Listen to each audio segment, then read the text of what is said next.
Lindsay. I'm a student physical therapist, and I'll be working with you today. How are you doing? Good, how are you? I'm doing good.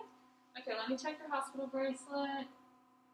Okay, good. Okay, so I saw on your chart that you were involved in a traumatic accident, and you sustained multiple rib fractures and a non-displaced sternal fracture. Is that correct? That's correct. Okay. Well, so I'm just going to start out with a brief history, and then we're going to get your vitals. Okay. Okay, can you tell me about how you were functioning before your accident? Well, I'm a mechanic, so I would say I'm functioning pretty well for someone my age until now. Okay, awesome. And then, what is your home like? Do you have, is it 1 story, 2 stories? Do you have stairs? I live in a 2-story home. It takes 5 stairs to get in my home and 10 stairs to get up to my bedroom. And I do have rails on both sides. Good. Okay, and do you live alone? No, I live with my wife. Awesome. Do you have any family in the area? Yeah, I have 3 kids, but they don't live in the area. Okay. Okay, so what about your bathroom at your home? Do you have a tub, or is your shower? Do you walk in? Yeah, I have a walk-in shower unit. Awesome. Okay, and were you using any kind of assistive device prior to this accident? No. No? Okay, and were you able to drive yourself around? Yeah, I drive myself around. Awesome. Okay, great. Well, now I'm going to collect some vitals. Okay, Carson, so today I'm just going to take some vitals to start us out, and what I want you to do is just relax right now, okay? So I'm just going to touch you right here. I'm going to get your heart rate. Okay. So what I would do is I would count the beats per minute for like 15 seconds, and I would just multiply that by 4 to get the minute value, and today his heart rate is at 90 beats per minute. And then I would just make some casual conversation with the patient and watch him breathe. And he is getting 15 breaths per minute. So that would be his respiratory rate. So now I'm going to get his O2 set.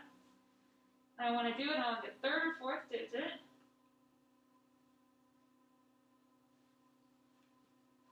Let it think for a second.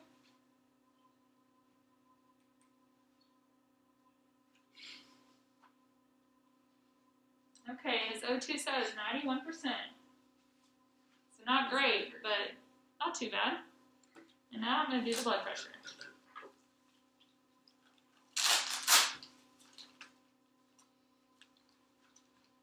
Okay, so this might be a little bit uncomfortable, but I'm just going to squeeze you for a second.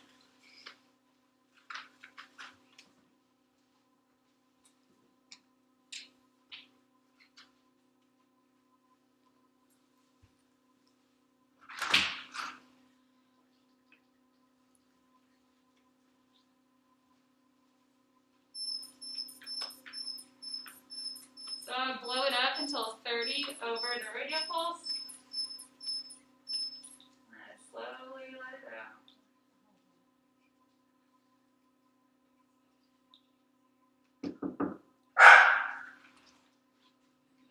Looking for faith. Okay, and the blood pressure was 130 over 70. What's your blood pressure usually? 115 over 70. Okay. Just a little high today then. Okay, Carson, so I see that you have a central line, a Foley catheter, an arterial line, compression devices, and you're breathing via that nasal cannula. Are you having any issues with any of those things? Not really. I'm just a little uncomfortable, and I'd really like to be able to breathe without this thing in my nose. It's uncomfortable. It makes my nose really dry. Yeah. Okay, well, we are definitely going to work towards that. That's going to be the goal, okay? So I'm just going to check your skin on your chest just to make sure that everything looks normal. Is that okay with you? Mm-hmm.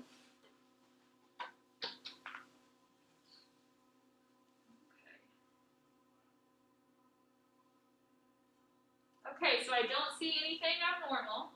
There's no kind of discoloration or anything, and it looks like your chest tube ports are healing nice, and there's no sign of infection, okay? So That's now, great. I'm just going to get you up in the bed. I'm going to put the bed to 45 degrees, and then we're going to go from there, okay? Okay.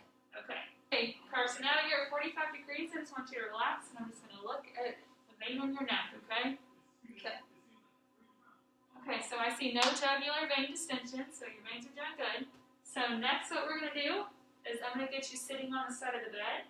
I'm going to do a quick musculoskeletal screen on you, and then I'm going to just palpate a few areas like your ribs and chest and parts of your back while you're breathing, okay?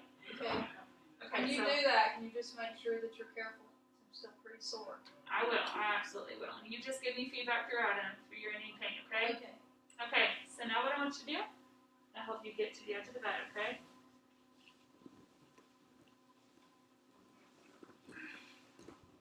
Good. Okay.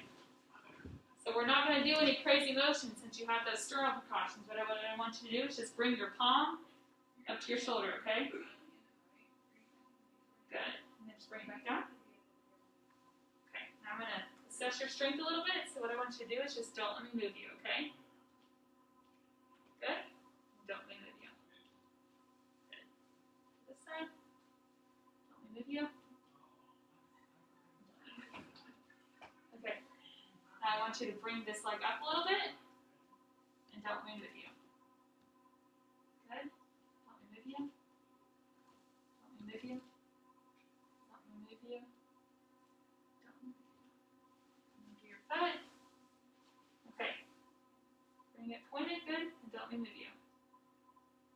Good. And up. And don't let me move you. You do this leg. Go bring this leg up for me. Good, don't let me move you. Don't let me move you. Don't let me move you. Don't let me move you. And point. Don't let me move you. Bring it up. Don't let me move you. Good. So now I'm going to kind of get behind you, and what I want you to do is just breathe regularly. I'm going to have my hands around your neck, though, because I'm just going to be palpating to see what kind of muscles are kicking in, okay? Okay. Okay.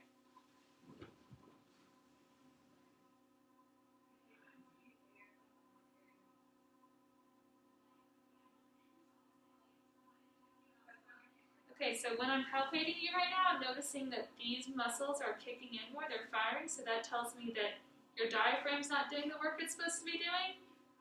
So when that happens, it's going to put more strain on these muscles and it's going to end up causing you more pain. But we are going to address this, okay? I'm just going to do a few more tests. So now I'm going to put my hands on your back. I'm right under the scapula. And what I want you to do is take some big breaths for me.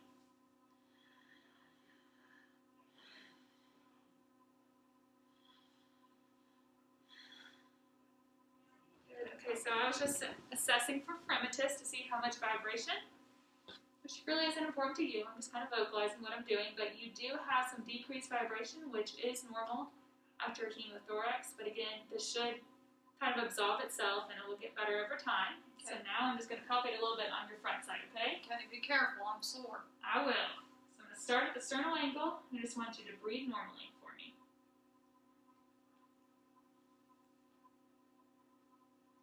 Good. Now I'm just going to touch your ribs, and I know that these are sore, so I'll be extra careful. Breath for me.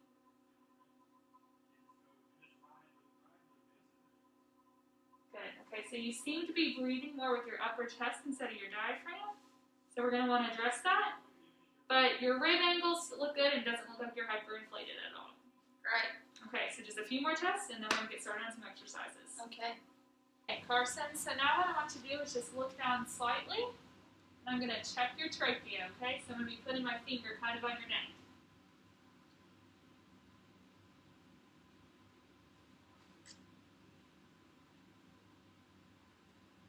Okay, your trachea feels fairly normal, so that's good. So now what I'm going to do is I'm just going to listen to you breathe, okay? Okay.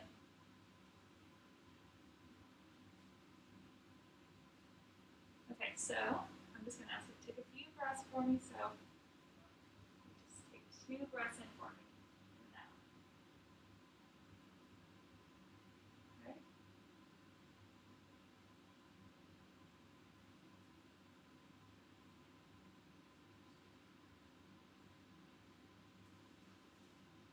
Keep going. Keep on breathing for me.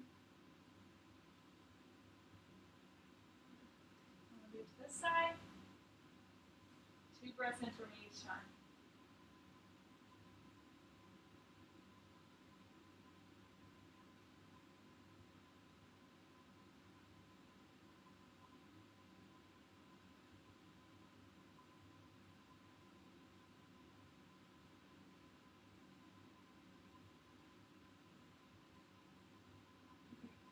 Relax. Now I'm going to go behind you and do the same thing, okay? Okay. Two, press in and out.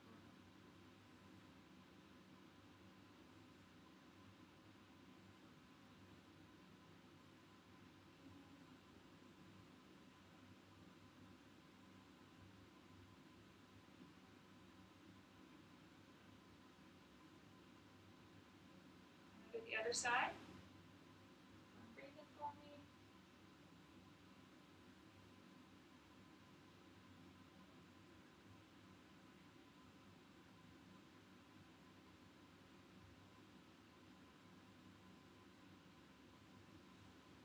Okay. Tighten my findings a little bit. So, pretty much what I found when I was listening was that your normal breath sounds are a little bit decreased in intensity from what I would expect in a normal, healthy lung. And I also heard a little bit of rubbing, which indicates inflammation of the lungs. Okay. But really, all that just means is that you just were in a pretty severe accident. So it just means that your lungs are still weak right now and they're recovering. You may still have some fluid in them. So I'm going to teach you some coughing techniques to help kind of clear them out, and we're going to get those lungs stronger, okay? So you think this will get better? I think it's going to get better. I think you just were in a traumatic accident, you're still recovering. Okay. Okay, so now, just one more thing. So I'm going to listen to you breathing in, but while I'm listening to you, I'm going to have you say a few things, and I'll be listening for certain sounds, okay? Okay. Okay, so first, what I want you to do is if you'll just say 99 for me. 99. Repeat that for me one more time. 99.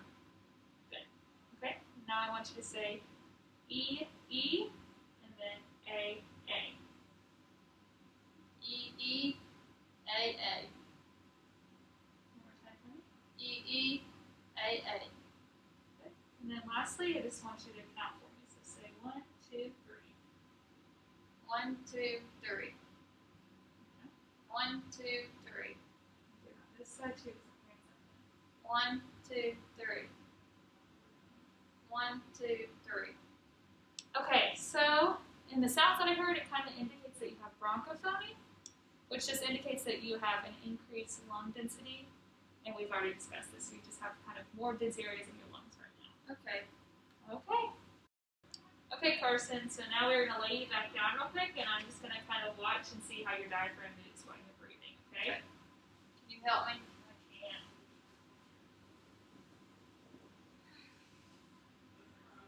Okay. Comfortable? Yeah. Okay. Just going to kind of watch you. You'll just breathe regularly.